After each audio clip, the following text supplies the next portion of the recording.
अस्सलाम वालेकुम dear students.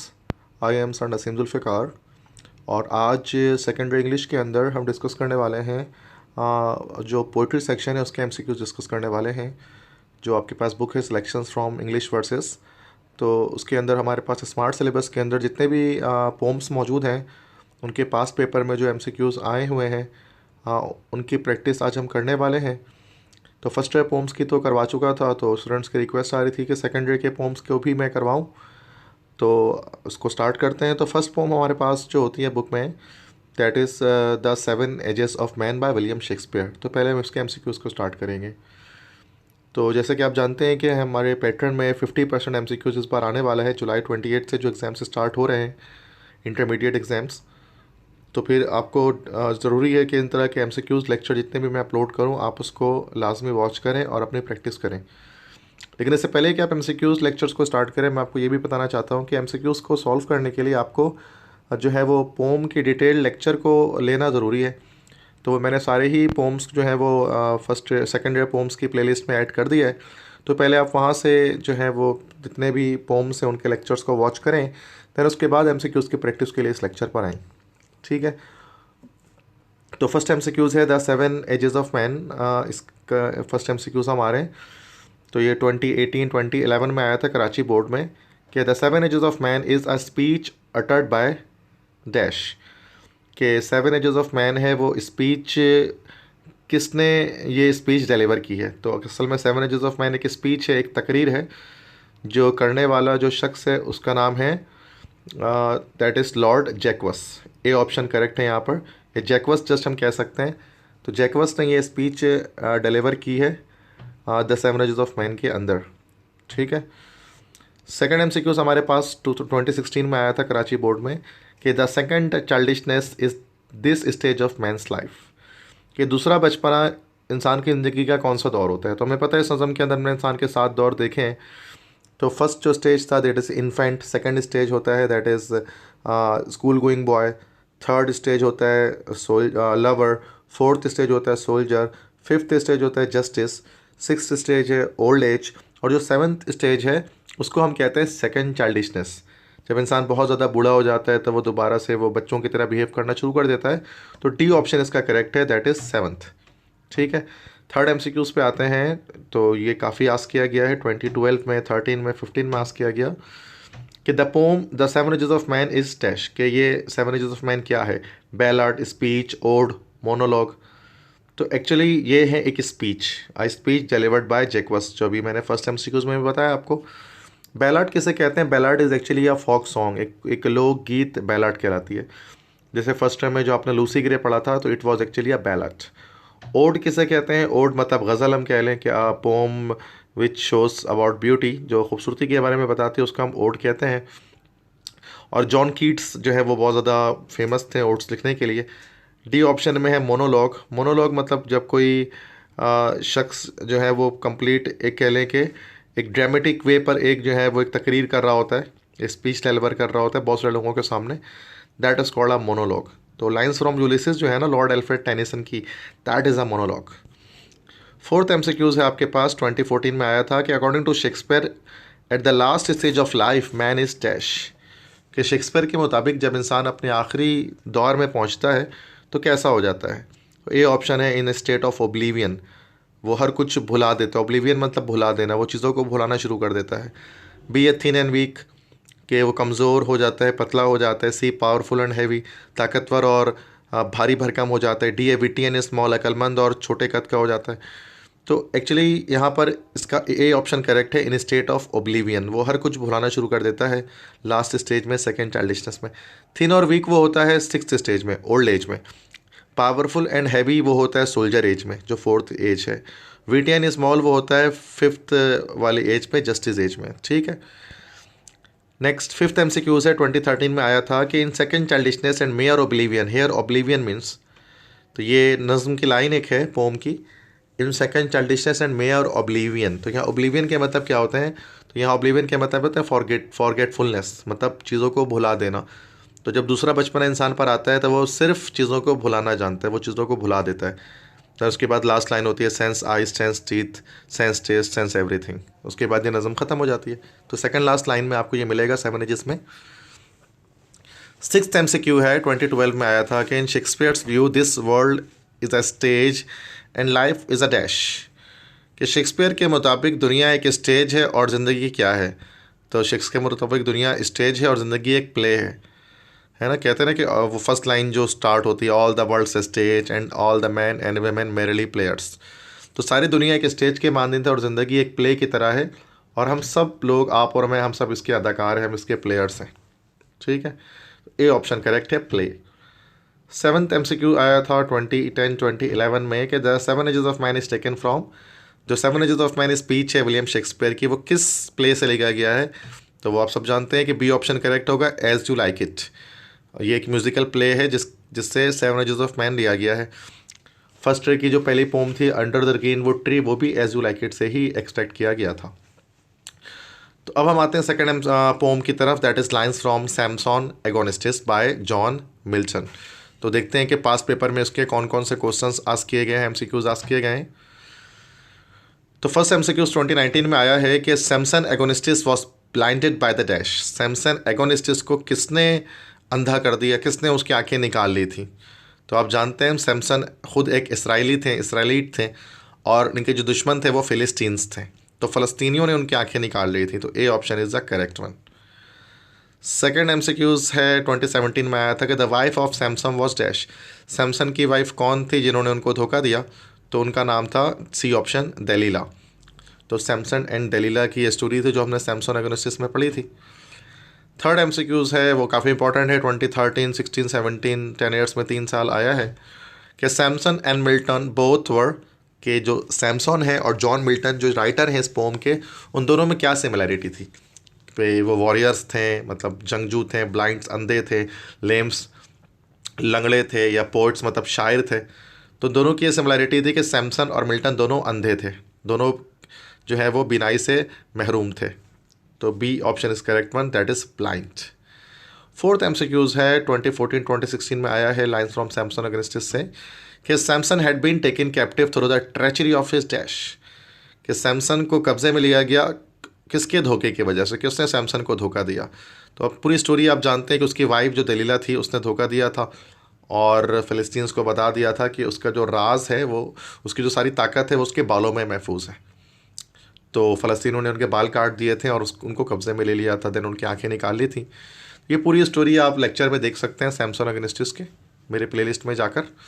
तो C option is the correct one, wife. तो सैमसन की बीवी थी दलीला जिसने ट्रेचरी की थी और धोखा दिया था, बगावत की थी अपने शौहर से। फिफ्थ MCQs तो नहीं है इसमें। नेक्स्ट पोम आपको डिस्कस यहाँ पर मैं करने जा रहा हूँ, तो solitary reaper by William Wordsworth, और इसके MCQs की तरफ आते हैं। फर्स्ट MCQs 2019 में आया कि Wordsworth road the solitary reaper when he saw a girl. Wordsworth ने नज़म लिखी सॉलिटरी रीपर जब उसने देखा एक लड़की को जो क्या कर रही थी। तो फर्स्ट है reaping crop in a field, addressing people, reaping and singing in a field, cooking food alone. मतलब कि या तो वो घास वो फसल काट रही थी खेत में, या लोगों से मुखातिब थी, या फसल काट रही थी और गा रही थी फील्ड में, और या खाना पका रही थी। तो आप सब जानते हैं सी ऑप्शन करेक्ट है, reaping and singing in a field.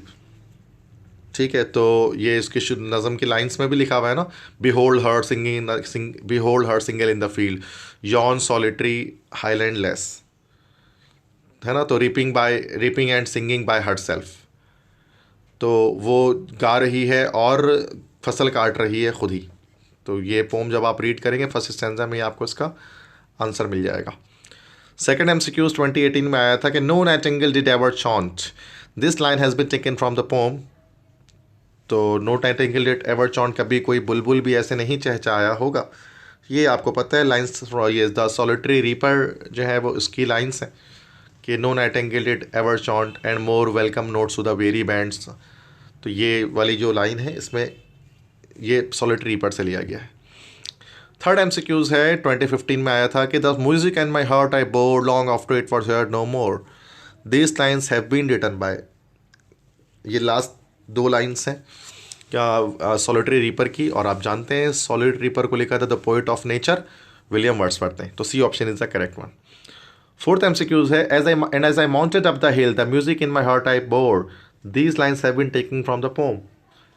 कि ये थर्ड लास्ट और सेकंड लास्ट लाइन्स लिखी हुई हैं। And as I mounted up the hill the music in my heart I bore, long after it was heard no मोर। तो कि जैसे जैसे मैं पहाड़ी पर चढ़ता गया तो मैंने उस मौसीकी को, उस लड़की की मौसीकी को अपने दिल में मैंने महफूज कर लिया। तो म्यूज़िक के बारे में दो पोम्स हैं असल में हमारे पास। एक ये आपके पास म्यूज़िक फैंड सॉफ्ट वॉइसेस डाई है, और एक है सॉलिटरी रीपर। तो वैसे बज़ाहिर देखने में ऐसा लग रहा है कि म्यूज़िक फैंड सॉफ्ट वॉइसेस डाई इसका आंसर होना चाहिए, बट ये सॉलिटरी रीपर्स की लाइन्स हैं जो विलियम वर्ड्सवर्थ ने लिखी हैं। फिफ्थ एमसीक्यूज है, in the poem the solitary reaper William Wordsworth compare the singing of the girl with that of a, के नज़म सॉलिटरी रीपर में विलियम वर्ड्सवर्थ ने लड़की के गाने को किससे कंपेयर किया है। नाइटिंगेल मतलब बुलबुल से किया, ईगल मतलब शाहीन से किया, स्पैरो मतलब चिड़िया से किया, हॉक मतलब बाज से किया, किससे किया है? तो उन्होंने इसको नाइटिंगेल से किया। अभी पीछे भी हमने लाइन पढ़ी थी ना, नो नाइटिंगेल डिड एवर चॉन्ट, तो नाइटिंगेल से इसने कंपेयर किया, बुलबुल से कंपेयर किया है। सेवन्थ एमसीक्यूज है, music when soft voices die by Percy Bysshe Shelley. और इसका एक एमसीक्यूज आया था 2015 में कि complete the line rose leaves when the rose is dead. तो ये कंप्लीट करना था लाइन को। तो ये सेकंड स्टैंजा है, rose leaves when the rose is dead are heap for the beloved bed, and so thy thoughts when thou art gone love itself shall slumber on. तो ये डेड आएगा इसमें, ठीक है, कि जब गुलाब के पत्ते, जबकि गुलाब मुरझा जाता है तो उनको अपने प्यारों के कब्र पर सजा दिया जाता है। नाइन्थ एमसीक्यू, नाइन्थ पोम है हमारे पास, say not the struggle nought availeth by Arthur Hugh Clough, जिसमें उन्होंने मेहनत के बारे में या स्ट्रगल के बारे में जो है वो उसकी इंपॉर्टेंस बताई है। तो फर्स्ट एमसीक्यू जिसका है 2019 में कराची बोर्ड में अपेयर हुआ था एग्ज़ाम में कि human labour never fails according to, कि इंसानी जद्दोजहद कभी नाकाम नहीं होती। ये किसने कहा? तो जद्दोजहद के बारे में आप जानते हैं कि आर्थर हचक्लफ ने लिखी है ये poem, say not the struggle nought availeth. तो ये बी ऑप्शन करेक्ट है। सेकेंड एमसीक्यूज है जो काफ़ी इंपॉर्टेंट लग रहा है, जो कि 15, 17, 19 3 साल आया 10 ईयर्स के अंदर। The struggle and hard work is never, कि जो जद्दोजहद और मेहनत आप करते हैं वो कभी ए फ्रूटफुल फ़ायदेमंद नहीं होती, गुड अच्छी नहीं होती, वेस्टेड बेकार नहीं होती, ठीक है, कंसिडरेबल्स मतलब अहम नहीं होती। तो आप जानते हैं कि फ्रूटफुल भी होती हैं, गुड भी होती है, कंसिडरेबल भी होती हैं। नहीं होती हैं तो क्या नहीं होती हैं? सी वेस्टेड, वेस्टेड नहीं होती हैं, ज़ाया नहीं जाती है। कितना hard work never goes in when, तो वही वाली बात है। और इस नज़म के अंदर, पोम के अंदर इसी चीज़ को सिम्बलाइज़ किया गया, बताया गया। थर्ड एमसीक्यूज है, द वर्ड डिल्यूड मीन्स, ये नज़म की लाइन है, होम होप्स कैन नॉट डिल्यूड। नहीं, इसकी लाइन से ना कि अच्छा ये जो एमसीक्यूज नंबर थर्ड है, तो ये मैंने लाइन्स ये मैन ऑफ लाइफ अपराइट से जो है वो ये लाइन्स ले लिए हैं, home hopes can not delude not sorrow discontent. तो ऐसे मैं बता दे रहा हूँ, उसका डी ऑप्शन डिसीव होगा, बट ये जो है वो आपके पास इससे नहीं है, मतलब से नॉट द स्ट्रगल से नहीं है। ये असल में मैन ऑफ लाइफ अपराइट जो पोम है ना आपकी, उससे लिया गया है। और man of life upright has been reduced in the reduce syllabus. तो ये रिड्यूस सिलेबस से हमें ख़त्म किया जा चुका है, ठीक है, तो we don't have to practise over this. अच्छा, चूँकि मसला ये है ना कि देखिए फिज़िक्स केमिस्ट्री और मैथमेटिक्स एंड बायोलॉजी, इसके अंदर तो आप रिड्यूस सिलेबस से तैयारी कर सकते, रिड्यूस सिलेबस के अलावा भी कर सकते हैं, बिकॉज जो आप आगे जाकर एंट्री टेस्ट की तरफ जाएंगे तो वहाँ जाकर आपको जाहिर सी बात है कंप्लीट सिलेबस से आस्क किया जाएगा क्वेश्चंस को, तो इसके लिए सारा पढ़ना ज़रूरी हो जाएगा। लेकिन इंग्लिश के अंदर आप जानते हैं कि एप्टीट्यूड लेवल में ई-कैट, एम.डी. कैट वगैरह में इंग्लिश फंक्शनल इंग्लिश आस्क की जा रही होती है, जो ग्रामर बेस्ड होती है। तो उसमें वैसे भी आपसे पोम से, प्लेस से, नॉवल से वगैरह कोई सवाल नहीं किया जाएगा। तो अगर आप यहाँ पर आप स्टिक रहते हैं किससे भी, स्मार्ट सिलेबस के साथ, तो दैट्स इनफ फॉर यू। तो फोर्थ एमसीक्यूज है, the poem say not the struggle nought availeth was often quoted by the famous leader, कि ये जो पोम है say not the struggle nought availeth, इसको किस मशहूर रहनुमा ने पढ़ा था? सेकेंड वर्ल्ड वॉर में ये पढ़ा गया था। और सेकेंड वर्ल्ड वॉर में मैंने बताया था ना कि ये ब्रिटिश जो प्रेसिडेंट थे उस वक्त, बी ऑप्शन है, सर विंस्टन चर्चिल, उन्होंने उसको पढ़ा था। तो ये मैंने गलती से डी पे लगा दिया ऑप्शन, तो इसका बी ऑप्शन करेक्ट है। विंस्टन चर्चिल जो ब्रिटिश प्रेसिडेंट थे सेकेंड वर्ल्ड वॉर में इंग्लैंड के, उन्होंने जो है वो अपनी फ़ौज का हौसला बढ़ाने के लिए इस नज़म को पढ़ा था। हिटलर नहीं होगा इसका आंसर, वो जर्मन प्रेसिडेंट है। नेपोलियन बोनापार्ट फ्रेंच एम्पायर थे, जबकि जोसेफ स्टालिन, डी ऑप्शन जो है वो एक रशियन प्रेसिडेंट था during the second world war.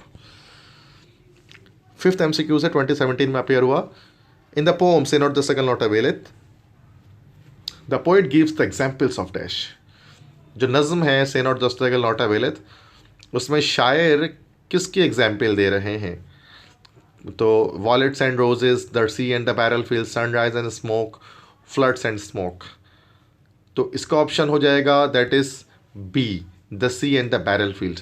तो फर्स्ट स्टेंजा के अंदर वो बैटल फील्ड की एग्जाम्पल दे रहे होते थे, ठीक है, कि से नॉट द सल nought availeth, the labours and the wounds are vain, the enemy faints not faileth but for you. मतलब ये जो शुरू की लाइन्स हैं उसमें वो बैटल फील्ड की एग्जाम्पल देकर स्ट्रगल के इंपॉर्टेंस को बता रहे हैं।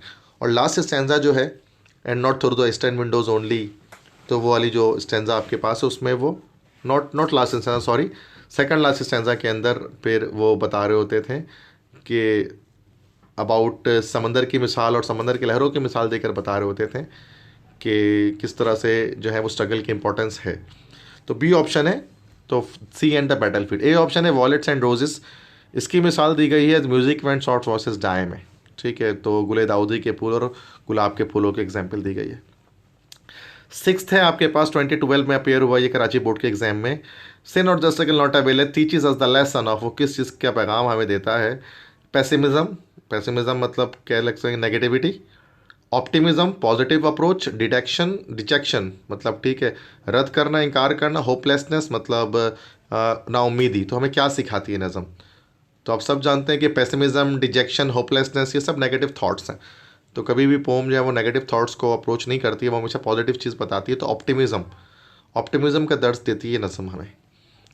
सेवन्थ एमसीक्यूज़ है at the fifth stage no of the life a man becomes. अच्छा, ये सेवन्थ एमसीक्यूज़ मैंने यहाँ लिख दिया, ये असल में the seven ages of man के एमसीक्यूज़ है। मैं यहाँ बता देता हूँ कि 5वें स्टेज में मैंने बताया था इंसान जो है वो जस्टिस बन जाता है, he will become a justice.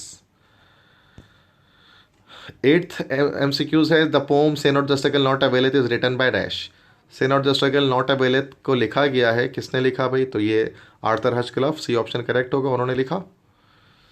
अच्छा, अब इसके बाद एक दो मिसलेनियस क्वेश्चन है जो कि पोइट्री की हिस्ट्री से और टाइप्स ऑफ पोम से आस्क कर लिए जाते हैं, वो भी देख लेते हैं जो इसके अंदर आए हैं।